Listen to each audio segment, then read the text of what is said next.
I've had cancer 9 times since 1989. Nobody has tested my property yet. What are we doing here? Well, it's perfectly clear. We're bringing good things to life. We're bringing you power, hour by hour, over the borderlines. What are we doing here? Saving lives, lighting lights. What are we doing here? Power systems day and night. What are we doing here? We bring good things to all the world. We bring good things to life. What are we doing here? Way up in the air. We're helping the world go round. Oh, we're helping to make it a better place, right from our own hometown. What are we doing here? Transportation, innovation. What are we doing here? Engines and communications. What are we doing here? We bring good things to all the world. We bring good things to life. You can imagine how much PCB they must have dumped in this river when they found it all the way down in Long Island Sound. Came from here. Imagine that.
The funny part of it is this: the GE knew that they were losing oil.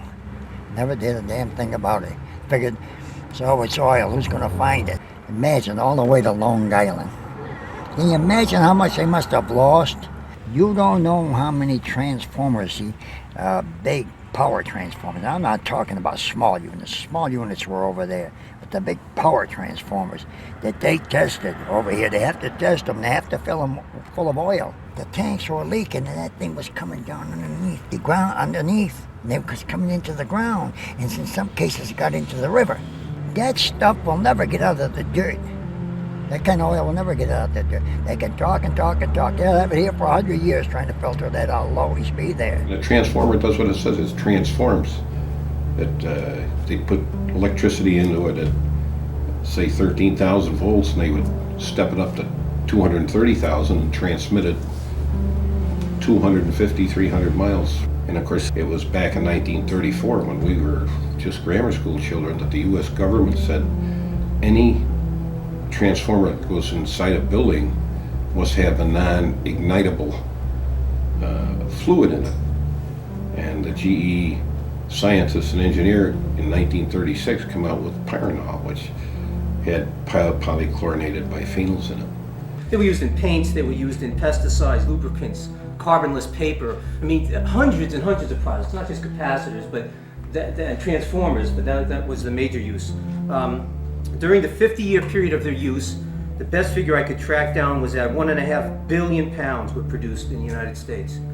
I don't know what that, I can't picture a billion of anything, so that's a lot. And certainly quite a bit of it is in the environment now. You want to see what they look like? Okay, you can close your eyes if you don't like chemistry, but I'll draw. You might as well see the thing. I mean, it's a chemical, all right? It won't hurt you drawing it on the board. Okay. It's got a couple of rings. These are phenol rings, all right? And they're tied together, and then you stick on some chlorine atoms, more than one, more than one chlorinated, chlorine, biphenyl, 2 phenyl rings, polychlorinated. This one's got 4. So what is it called, Chris? A PCB, okay. So it's a PCB. People don't realize that pyranol is twice as heavy as water. You put a gallon of pyranol in water and it sinks right to the bottom. 7 pounds of every gallon is PCBs. We used to use an average of 20,000 gallons of pyranol a week. And this is, if you do simple mathematics, this is 140,000 pounds of PCBs a week that we were handling. And we had a loss rate, spillage, overfilling of about 3%. So this says that every week we would lose between 4,000 and 5,000 pounds of PCBs that would go down the drain and into the river. PCBs, unfortunately, don't disintegrate with time. We had a meeting last Sunday where the head of the Massachusetts DEQE talked, and he said that they've been trying from 1981 to now, which is 1990, to get a agreement of consent from the GE before they'll decide to do anything with the Housatonic River. In the meantime, about 1.5 million pounds of PCBs have been plowed into that river.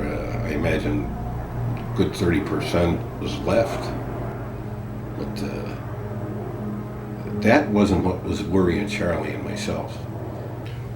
Charles and I have been very close since we were in school. And it would seem to me that every other week Charlie'd say, okay, we gotta go to a funeral, a wake, or we'd end up going to a funeral.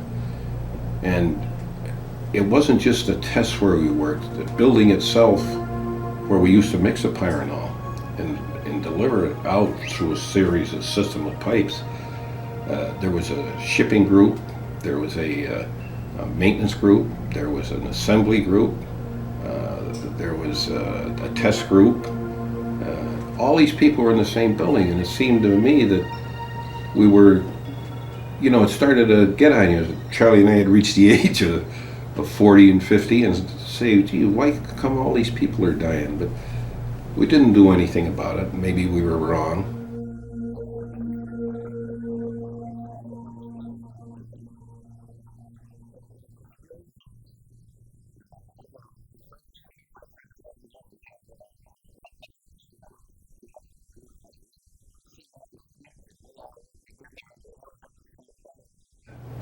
It turns out that Charlie and I feel, from our observation, that the latency period of pyranol, PCB pyranol, is around 15 to 20 years. You really got to be exposed to it. And you did get itching out of it, and you got sore eyes out of it. Remember, Charlie, we'd heat it up. And this we would heat up to 55 degrees C, or around 120 degrees, when we were running test cell transformers. And the odor of it was unbelievable. It would choke you, spit. There was nothing published, and if a guy didn't break out in hives or something, you didn't worry about it. Or people would come into me as the manager and say, it's bothering me, and I'd say, fine, and I'd put them in another area.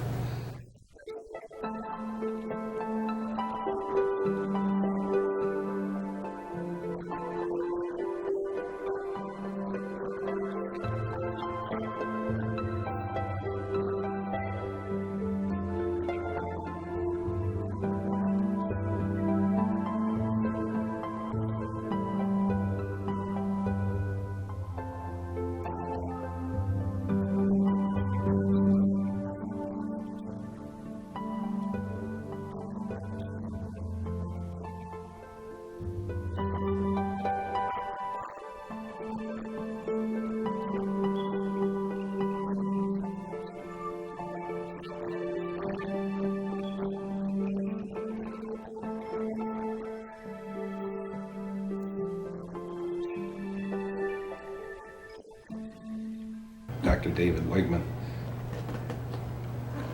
did an independent study at the time of Pittsfield, and it was in the local paper that there was a real problem with cancer in the form of leukemia and cancer of the lung and other cancers. In 1981, a General Electric contracted with him to make an official study. In March of 1983, there were headlines in the Eagle that the GE study has been completed, and in June that they would give the complete breakdown of the study. This was 1983. Charlie and I got together and we made up a list of people that we knew had died, whether from cancer or any cause, and said these are a few of the people that worked in the test part of this building, and we'd like to have these straightened out before you publish anything. They finally gave us a list of 60 names and the causes of death in 1988, 5 years later, to do 60 of them. 61. Out of the 61, there was 13 people that they excluded from the study because they said that they couldn't find them or that it was out of the time range, and we agree with that. It left 48 names on there with the causes of death. Here's the names and here's the causes of death. Out of these 48 names and the 48 causes of death, every one of them is wrong. Every one. And Charlie and I knew they had a fellow dying in a fire and a fellow. So Charlie and I went to every town hall and city hall in Berkshire County. We got their death certificates, which indicated they were wrong. 3 months later, he sent us a correct one then. But he also was very sarcastically added in the last paragraph that they probably would have finished the study if they hadn't gone into all this stuff that they had. They came up with a total of 2,914 deaths between 1968 and 1982. 2,914. Of the 2,914, 1,014 they couldn't find job records for. So they didn't use them in the study. Brought it to 1,900. Out of 1,900, they excluded another 200 for various reasons, which I don't understand. Well, they come down that out of 1,600 people, 513 had neoplasm or cancer.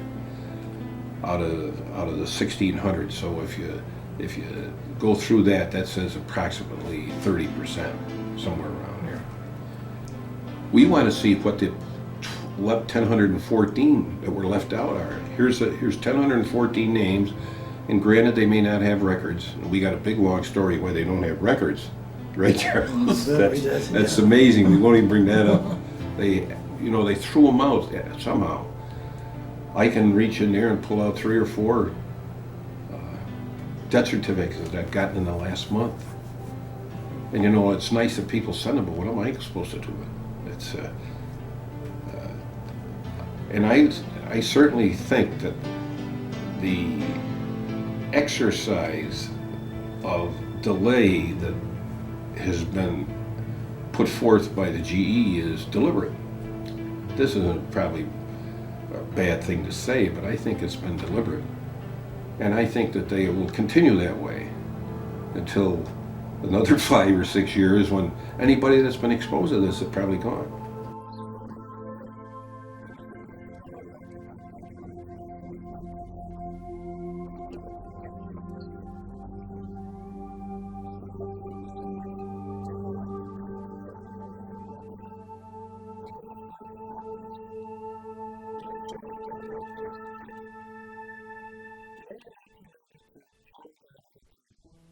But these scoffers that we had, Oh, that were close to GE management, Yeah. said, there's no problem with PCBs, there's no problem. You and Charlie, you and Ed are foolish Yeah. to even tackle oh this. boy.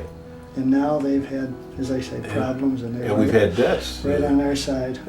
Ian over in Schenectady was, I worked in quality Oh, control, and I'm in it up to my hands. I says, Ian, just be thankful. Yep, Now he got his death certificate out here from his wife where he died. I saw that. And Macbeth. Macbeth, and then Harold the other day, just removing his right lung. And here's a guy that boy, you get out of here, just be glad, don't say nothing about it. Sure, well, look at Kelly.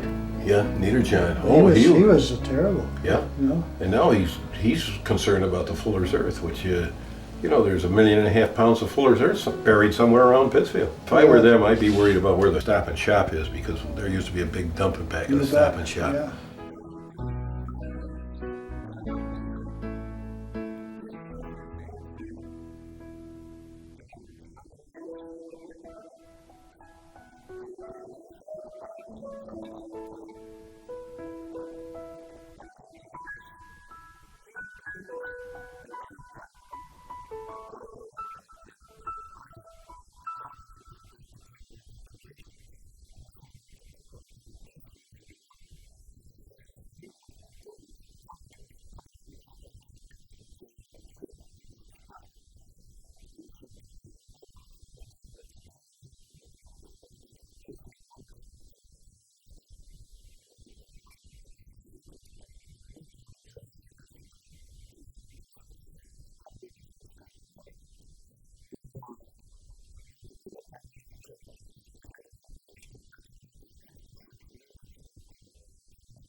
The reflection of my hand down there. See it's twisting down there? Fellas, I'm with the sewer department, City of Pittsfield. PCBs down in there. Something what? The PCB oil from power transformer.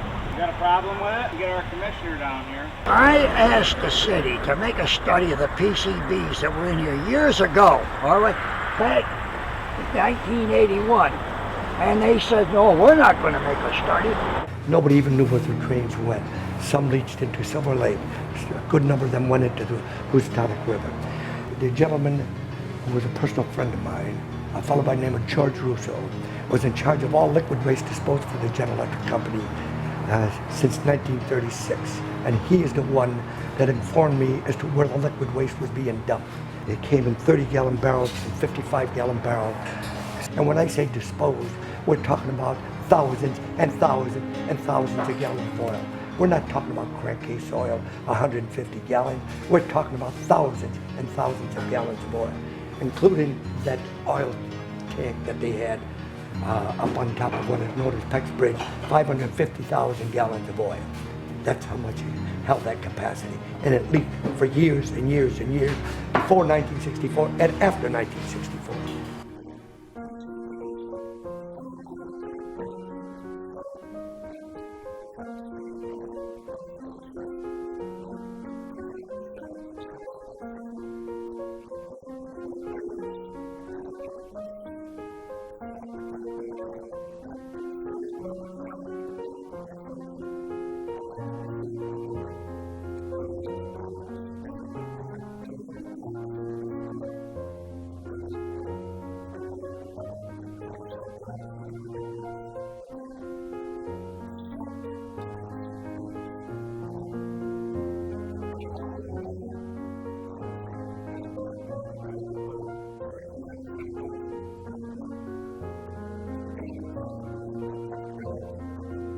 I was a participant in disposing of these chemicals, some which I didn't even know what they were, right on the ground, depositing the drums right on the ground.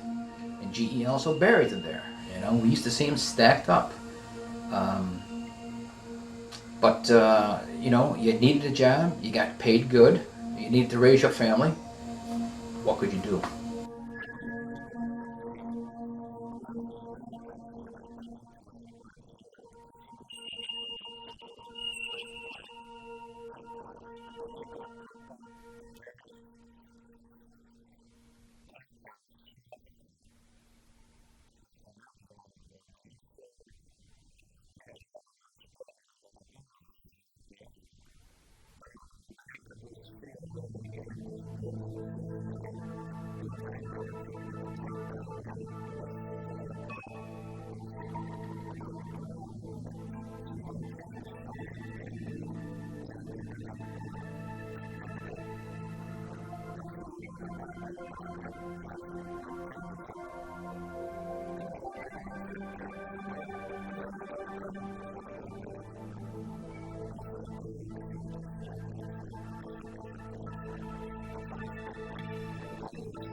You know, I've constantly been at most of the public meetings a thorn in the sides of GE and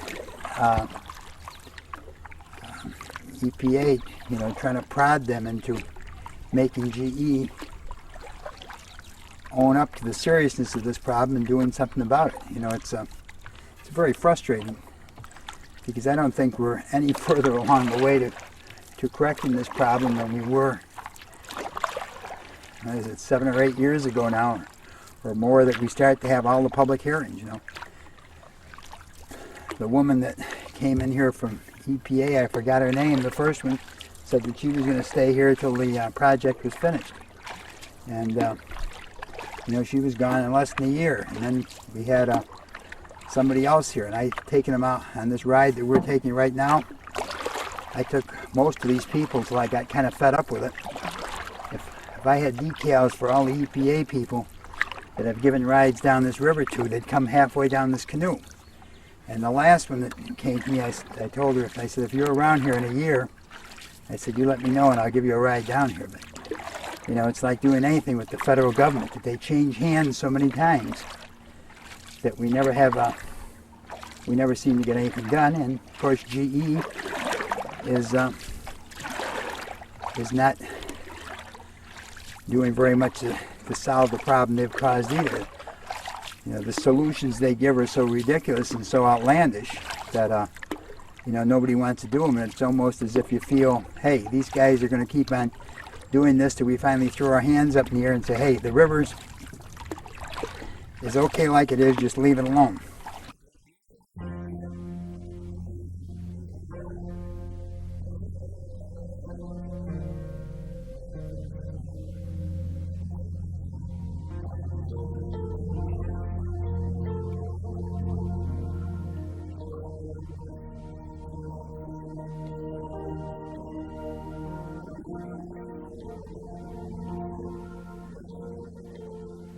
I don't see it in here anywhere. If you have any projection or idea when some type of remedial action will begin. You're dealing with years of studies and hundreds of sampling locations, and you're talking about sediments and soils and fish and frogs and you know, any number of things, and you know, the PCB contamination ranges from nothing to hundreds of thousands of parts per million. I mean, there's no question about it. There's a lot of PCBs in the river. There's, what, 29,000 pounds? 40,000 pounds in the river, okay? There's no question that the river is contaminated with PCBs and that floodplains are, you know, have contamination. Soil around the facility is contaminated. That's why we're here. The problem is you've got to finish your assessment before you can talk about your alternatives for cleanup, and you don't really know how long it's going to take to complete the assessment. I hope it's not going to be the next century. We're not going to be asking for anything different tonight than what many of us asked 4 years ago. We wanted the EPA and DEP to conduct a comprehensive investigation. One of the things that the DEP required of General Electric was to look at the lipid counts. Look at the lipid counts in the fish and the frogs in Woods Pond. And you know what they said after 12 years? Well, we couldn't catch the bullfrogs. I mean, they could give somebody $50 in here tonight and they'd run out and get all the bullfrogs they want out of Woods Pond. You know, today we're here about the river. But, you know, many of us thought that the incinerator up off of East Street at General Electric, we all thought that that was burning PCBs gathered in the area. Now we find out that no, that's not the case. Up to about 90% of all that's being burnt at that incinerator is shipped in from out of town. It's not our waste. But General Electric had this proposal. The first thing was removal. And that's what we all went, wow. So for removal, their idea was to reroute the river through a wetland. They were going to then dredge all the contaminated sediment. They were then going to take that contaminated sediment and they were going to go over East New Lenox Road. Then they were going to go down William Street. Then they were going to go over Dorchester Ave. And these were with great big earth movers. And then they were going to dump it in Silver Lake. Because Silver Lake was already a contaminated site that couldn't be cleaned up. Then the second thing was they were going to contain it. They were going to reroute the river through the wetland again. And they were going to cement over the river and contain the sediment and reroute the river back onto it. And then they had no action. And guess what? 12 years later, They've chosen the third alternative. Those floodplains are our farmland. That's where we grow things. Tonight we have 2 media people and 2 environmental people, right, from General Electric. Well, let's have 5 rows of people from General Electric trying to figure out how they're going to get these PCBs out of basements up in Pittsfield, how they're going to get the oil plumes out of the streets, how they're going to clean up our river, how they're going to clean up our air. We can talk about why does Berkshire County have the highest bladder cancer rate? How come the Wegman study isn't made public? How come people are dying while all this is going, literally? You talk to Remo Delgado and you can talk to these people who, I mean, it's a sad story. 12 years and we're waiting and we're waiting and we're waiting. So now, we're going to begin anew. And that's what the River Initiative is all about. It has been 15 years since their use has been discontinued, over 10 years since discussion began on eliminating them from the river. As yet, not one PCB has been removed. That is until now. In the name of the Housatonic River Initiative, the Housatonic River Action Coalition, and all other groups and citizens of Berkshire County who yearn for a cleaner river and who will not be satisfied until they have it, this bucket of river sediment is a small symbolic beginning of something that is long overdue.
when they would have a failure in these large units, I'm talking about units that would service electricity to 500,000 people. They would have to disassemble these and try to save what they could and recover. But then they would send in 3 to 4 men in there to mop and scrub that tank and clean it up. There have been cases where they just left the men down there too long, and they found that they passed out. In fact, I believe that a few times a person died as a consequence of being left too long in there while he was trying to scrub it out. But I know one case, I happened to be working in the area, 2 men were unconscious in the tank. The other 2 just made it out. They alerted everyone else that the men had passed out in that tank. So if that isn't an indication something's wrong. If you picked up the PCB contaminated oil, wearing your oil-resistant GE shoes, or boots, shoes, right on the bottoms, they're oil-resistant. Even if you cleaned them off, the next day when you came in and opened up your locker, the soles of the shoes would be melted right off, just like somebody had heated them up. And that's why they used to give you a certificate to go get a brand new pair free anytime you were involved in an oil spill.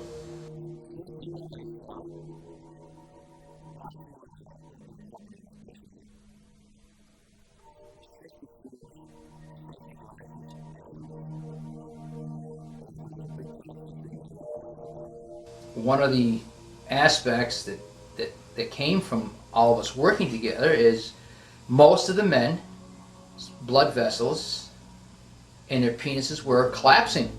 I know this sounds funny, but you can't have 7 guys to sit down at the table on every Friday morning and have breakfast. I'll have the same problem. And not everybody's a diabetic. I had this prior to coming down with diabetes by 10 years. I came down with diabetes when I was 47 years old. 10 years prior to this, and I didn't know this because it was kind of like you felt kind of embarrassed before your buddies, I was 30-something years old and started to notice that, I had this problem, but I kept it quiet and didn't know at the time that my buddies we all worked together in the same group, the same department. We're involved with the transfer of transformers out of the hot oil tanks into the dry rooms, from the dry rooms into the tanks themselves. That all these men suffered the same symptoms that I did. And I just found this out this past year.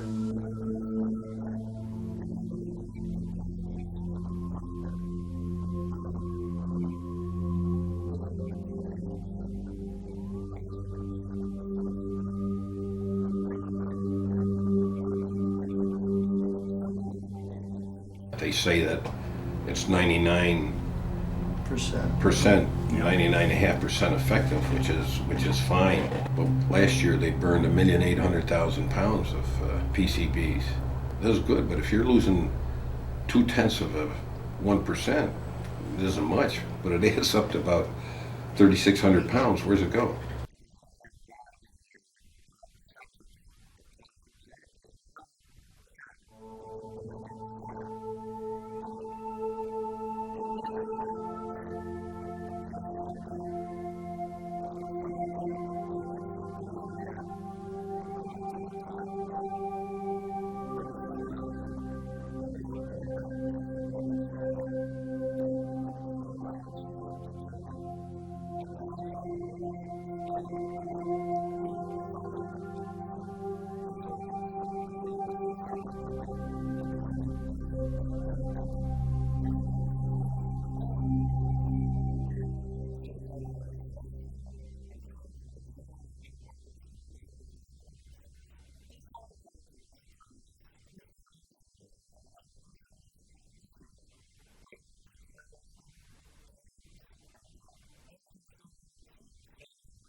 Just how much did General Electric know about the possible PCB contamination in a residential Berkshire County community?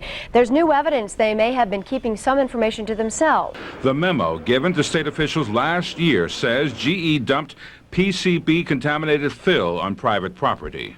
But despite the furor created by the memo, GE officials today are dismissing the significance of the document. We don't know what it meant. I mean, it turned up in our files. We have thousands of pages of documents, historic documents.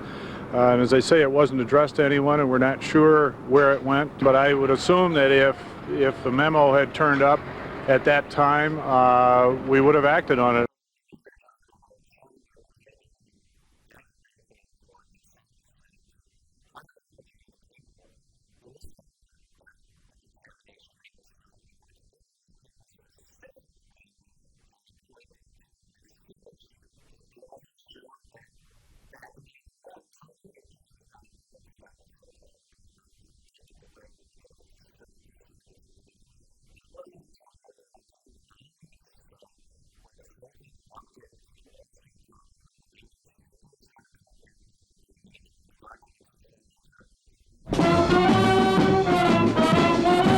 Pittsfield, Massachusetts, an all-American city in the heart of the Berkshire Mountains, a company town where at one time thousands worked for General Electric. But today, Pittsfield is also a town in turmoil, plagued by fear, potentially dangerous chemicals, and allegations of a corporate cover-up. I've had cancer 9 times since 1989. Nobody has tested my property yet. For almost 2 decades, this city has been battling contamination by polychlorinated biphenyls, or PCBs, a chemical compound banned in the 1970s after being linked to cancer in rats. So how did a suspected carcinogen get in the soil? Well, it all started back in the 1930s and 40s when business was booming at General Electric's Pittsfield factory. And one of the big products made here was electrical transformers. While making those transformers, GE used oils containing PCBs as a fire-resistant lubricant. Occasionally, the PCBs would leak or spill, and an absorbent dirt called Fuller's Earth was used to clean it up. And therein lies the problem. GE gave away that dirt to local builders as fill for houses. Decades later, some say they're paying the price for that decision. What does GE have to say about this? Well, the company denies that PCBs are causing the cancer. General Electric refused to speak with Extra, but did issue a statement saying, quote, 20 years of scientific investigation has shown there is no direct evidence that PCBs cause cancer or other adverse health effects in people. The bottom line for us is that the site has to be cleaned up to a point where it represents no significant risk to human health. And that is dependent on the use of the site. We are talking about residential properties, so we have a standard to clean up to. It's 2 parts per million in the soil. That's what we would be expecting the remediation to achieve.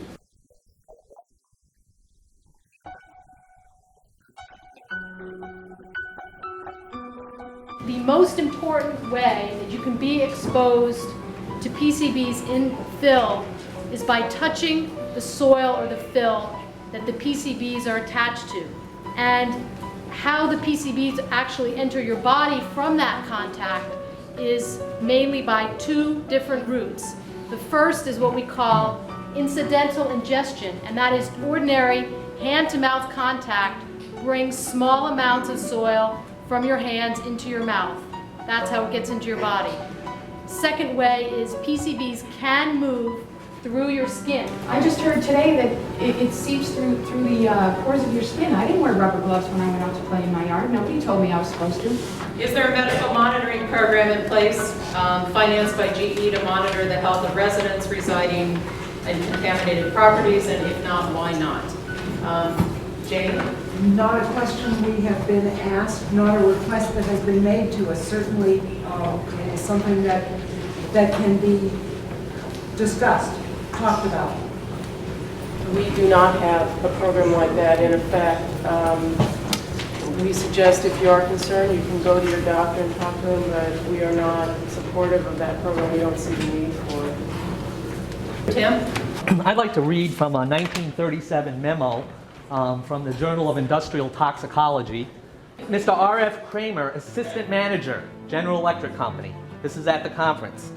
It is only 1.5 years ago that we had in the neighborhood of 50 to 60 men afflicted with various degrees of this acne about which you all know. 8 or 10 of them were very severely afflicted, horrible specimens as far as their skin condition was concerned. One man died. The diagnosis may have been attributed to exposure to halowax vapors, which was what PCBs were called in the 1930s.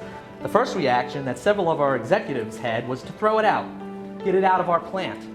They didn't want anything like that for treating wire, but that was easily said, not so easily done. We might as well have just thrown out our business to the four winds and said, we'll close up because there is no substitute and there is none today. The bottom line is they knew in 1937 how bad this stuff is. They continued to use this. They dumped it all over our county. The workers were exposed over there. One of the things with the early PCBs were the halowaxes, which were very highly loaded with benzene. That was apparently a lot of the causative factor of the acne, the chloracne. I can tell you unequivocally that with the PCB health study that was done with the capacitor workers, we did not see any chloracne. And I'm not giving you any hunky-dory story. Statistically, and our employees are a healthy group of workers. What we did in the 40s and 50s and 60s and 70s and 80s was all legal activity. We are still cleaning it up. We spent over $100 million cleaning it up. We continue to do that. Wait a minute, we're working as fast as we can.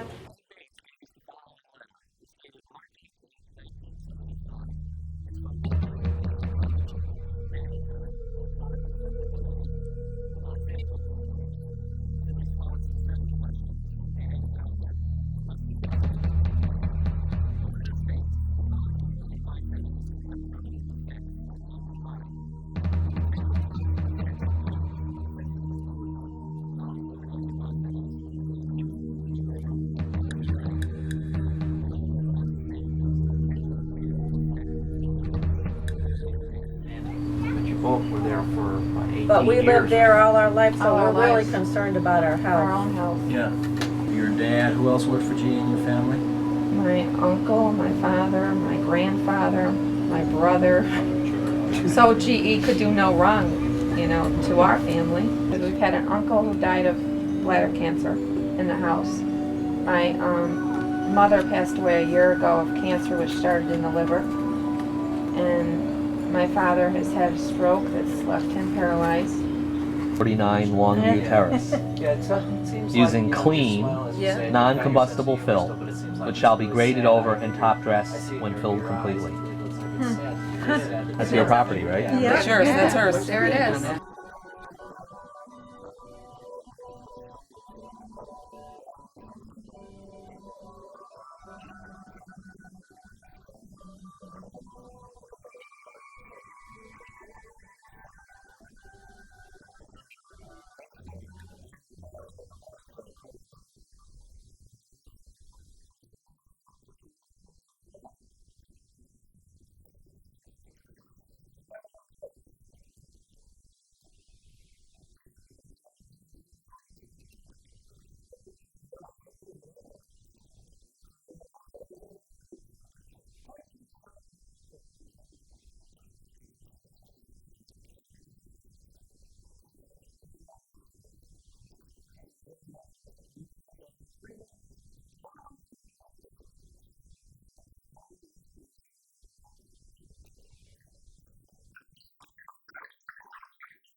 Well, that's what it tells you. That there's something. You got something down there. You know, look at that. That's not an insulator off a line. So God only knows they start digging in here what the hell they're gonna find. Slag, iron slag. Where'd that come from? It could probably come out of the blast. There's the block. Oh yeah, that's it. That's the G blocks right That's there. G blocks right there. That's what they used to use for their flooring over there.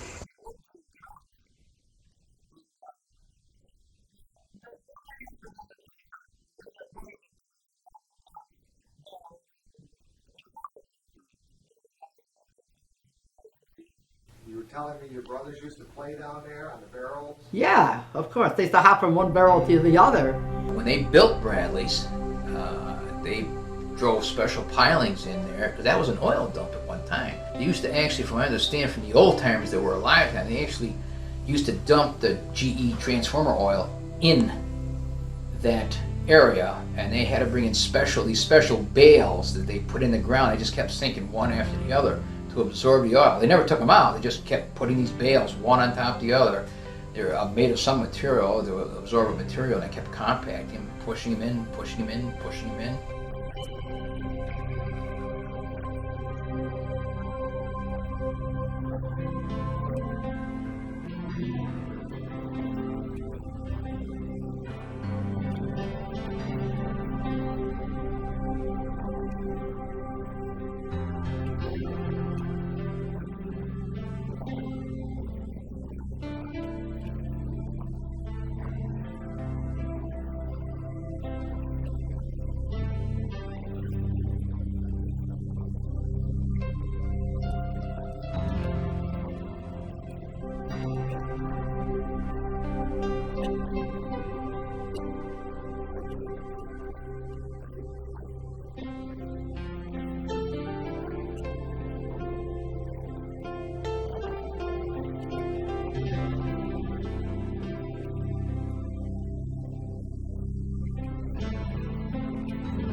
any of you have had a chance to read Our Stolen Future yet. This is the book that I co-authored with two scientists, Theo Colburn and Pete Myers. I used a lot of the studies that Theo Colburn had collected over the years about how PCBs build up in your body fat over a lifetime. And basically, when a woman becomes pregnant, her body calls on these fat reserves, and these chemicals are mobilized again, and the baby can be exposed as the chemicals cross the placenta. PCBs in many ways are like lead, because if in fact you're seeing neuropsychological effects at blood levels of 2 or 3 or 5, you're not talking about anymore a very small subset of the population. You're talking about a lot of people. This is the Jacobson study. Many of you may have heard of it. The babies whose mothers had higher PCB levels and ate more fish during pregnancy had motoric immaturity. They couldn't quiet themselves like a normal baby could. They had an increased startle response if you made a loud noise, and they had decreased reflexes. What was found at 7 months was a short-term memory deficit. It was found that a decrease in verbal IQ and memory, reduced activity, reduced short-term memory, and reduced visual discrimination performance was all associated with in utero exposure to PCBs. And now the kids, they're well into school age, and what was found again was deficits in IQ, deficits in word and reading comprehension, and again, deficits in memory and attention. The kids in the highest PCB group had an IQ that was 6 points on average lower than the other groups. They were 3 times more likely to have a low IQ. They were also 2 times more likely to be at least 2 years behind in their ability to read. So again, as these kids get older, if anything, the deficits get more marked. And again,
But this team that has been assigned to this cleanup has brought it to the point where we're at today, and we're finally seeing something being done.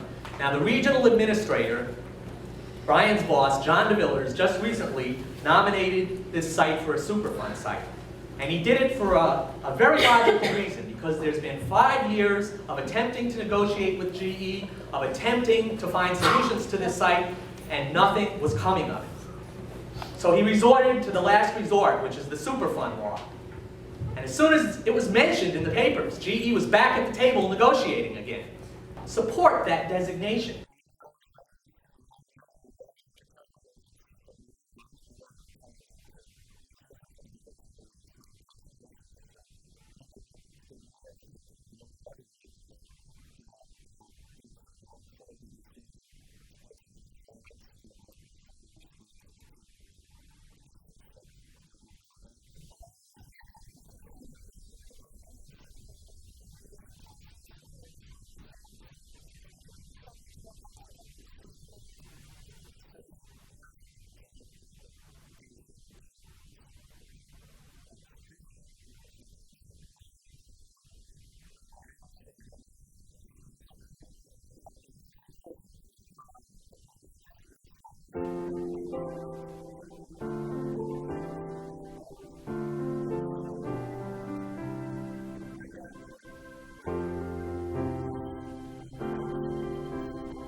Let's go back to City Hall.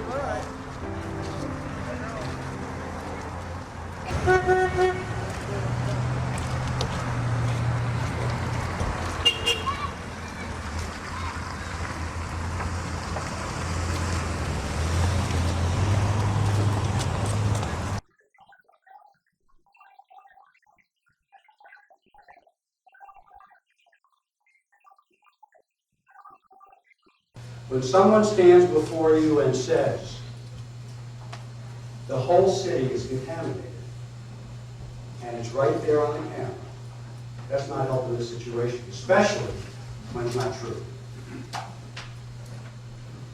When we have people in this city who are investing every day and trying to get it started, and they say this is a stigma that scares us tremendously, we're going to report it to you.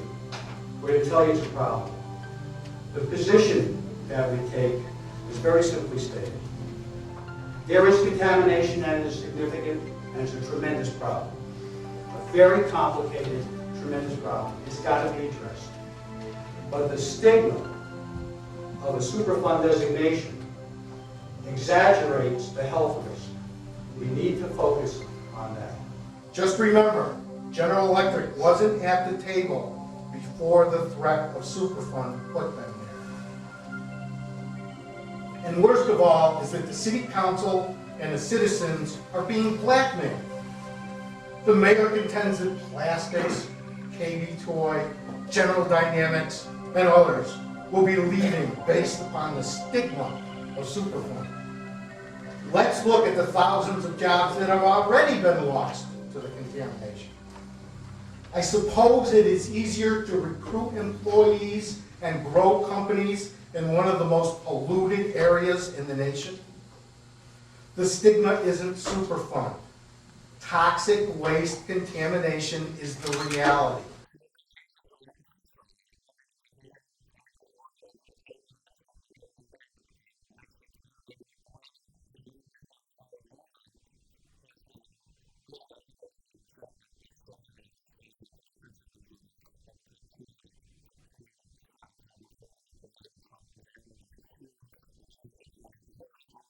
We've worked hard on it for 6 months. We twice extended those negotiations at our initiative. And we have even now said, look, for the, our differences are substantial on the river and on natural resource damages. And it was GE who said to us, we think the differences are so substantial that the negotiations aren't going to work.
Future Americans will have all the electricity they need to live better electrically and to help preserve the peace of the world. This means a better, more satisfying life for us all. For over 100 years, GE has been a company powered by ideas.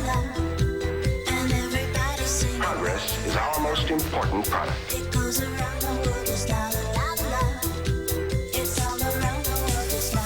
Now here's another General Electric first. Our 300,000 employees create and design the technologies that promise a future without limits. Another development from the GE laboratory. Because at GE, we know there are two things that make a company great: ideas and the people who have them. And this is what we call automation. With over a century of great ideas for our customers and the world, we're GE. We bring good things to life.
And my group was the one that mixed it for the first 5 years. And every one of those fellows that worked on it is dead.